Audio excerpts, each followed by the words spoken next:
Hello and welcome back to another reading.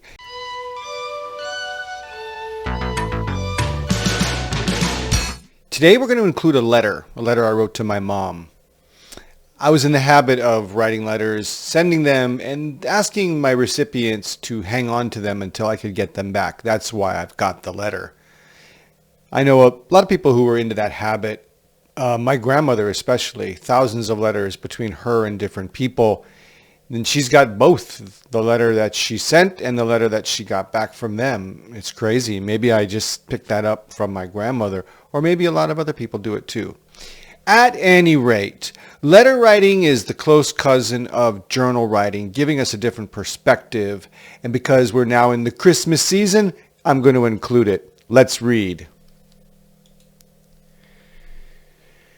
December 14th, 1980. It's a Sunday and it's 7:30 p.m.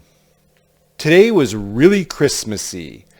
We went out and cut down a tree and decorated it today, along with all the other Christmas decorations. The feeling of Christmas is really showing up now with the feelings of anticipation. I have a feeling my Christmas anticipation feelings are coming to a halt. You know? Those ones where the last 10 days before Christmas seem like a month, and on Christmas Eve I can't sleep a wink.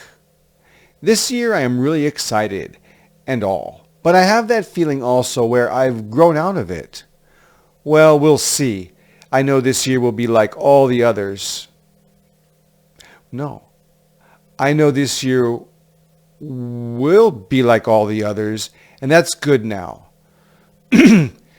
Just opening those presents is fun. See how greedy I sound? But that's the only thing that gets me anticipated. That's what I mean. It snowed a little today, and I got some good pics in it along with others of cutting down the tree. I didn't do much except mess around, so I won't go into it anymore. Tomorrow. December 15th, 1980, a Monday at 9:10 p.m. Oh boy, I got caught up in other things this evening, which doesn't allow much time for writing now. I got a letter and package from my mom today. The package was a pair of new slippers. They were too big, so I cut them down a little on the heel in my room before doing the dishes and cleaning up. Joe and I went downstairs after the chores and lifted a little for Mac's weight. I challenged him by saying I could bench more than him. We did the stuff and I can now bench press 150 solid pounds. I'm ecstatic.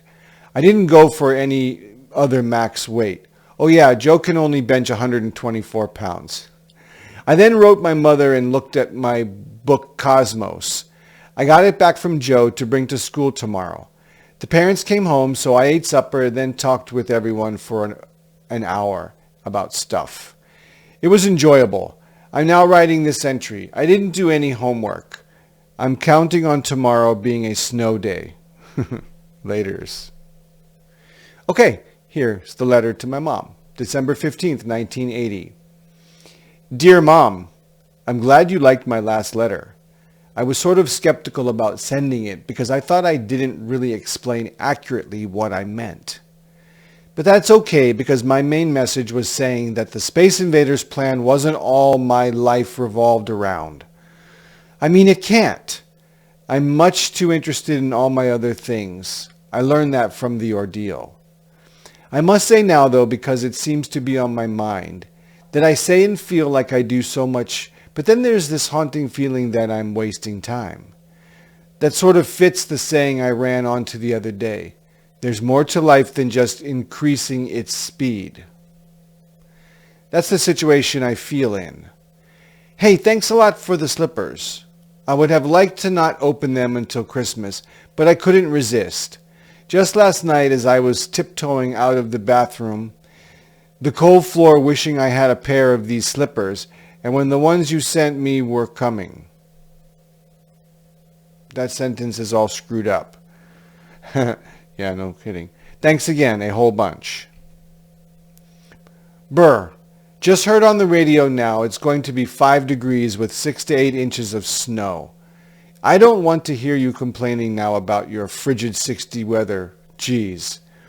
We got our Christmas tree all set up over here. I spent yesterday doing that. Do you have yours all set up? I'm trying to remember how it was for me that Christmas, spirit and all, with the warm weather. Is the Christmas spirit abundant over there? The air is buzzing with excitement here.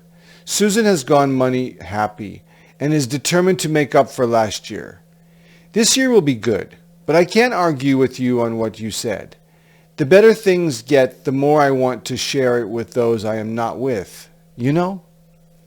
I'm really getting into the weightlifting. I don't know if this gives you an idea of how I'm doing because weightlifting isn't your everyday thing. But I can bench press 160 pounds, stand press 130, and curl 90. Ask Scott what each of those lifts are. I really enjoy working out. Which is obvious since I do it so constantly. The stretching too. December 16th, 1980. I'll finish this letter tomorrow. December 17th, 1980. I'm starting to get into your act of writing letters over a couple of days. Thanks for letting me know about Scott. I got your letter along with the slippers. I should have known. Did you tell Scott to watch that show Cosmos? I hope you took a look at it too. I bought the book the other day.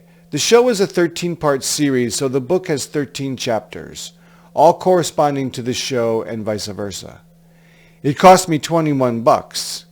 I didn't think anyone else would have bought it for me, so it was my Christmas present to myself.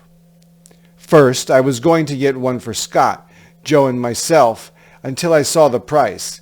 Now the book is mine, but I'm going to send it to Scott so he can read it.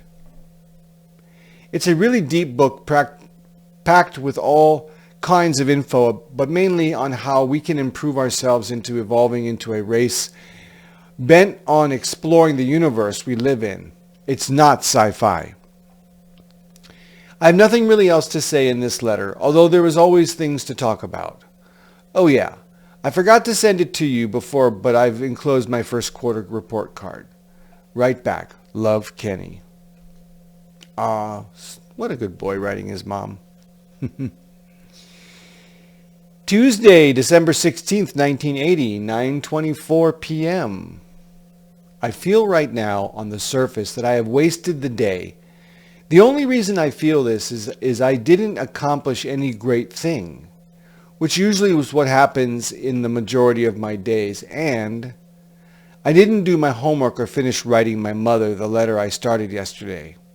I did, however, increase all my weightlifting weights 4 kilos, and I am proud that the result of my weightlifting is starting to show.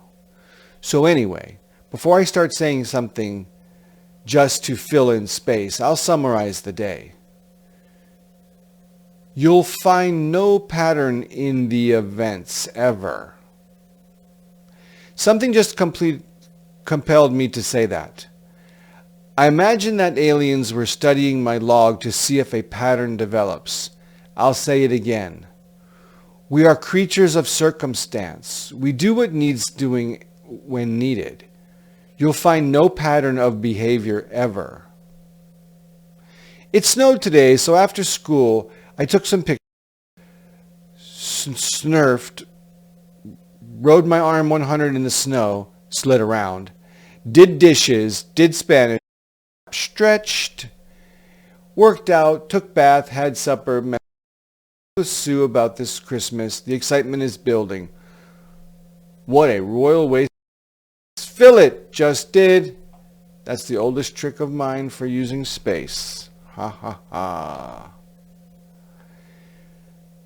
December 16th, 1980, 9:34 p.m. We are creatures of circumstance. We at this time do what's needed when needed. We have not mastered the art of really controlling and planning our destiny. The time and events in this world now are uncertain. We have world problems because we cannot decide what we want, which is the first step in getting something done. This is why we can't seem to get something done right now. What do we want? Well, bit of quick analysis on that. Was getting deep on myself there. I was saying that my life was a series of reactions to circumstances, but I'm trying to make myself feel better about it by applying it to like the condition of all of humanity. Really, when you're writing in your journal, and actually when you're just living life, you're a fish in a fishbowl. And you're the master of your little fishbowl, but there's a world outside there that you probably don't have any clue about. But that's fine. Journal writing is about the fishbowl. It's what you're feeling inside of it. Also interesting in this reading was the point of view I was taking as someone writing aliens.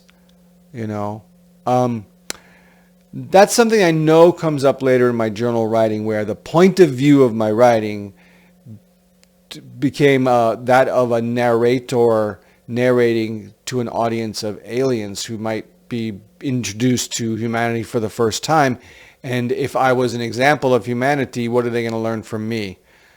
I know that comes up later in my journal writing, but it's interesting to see where the genesis of that was back in the early days. Anyway, thanks for listening to this reading. I hope you enjoyed it.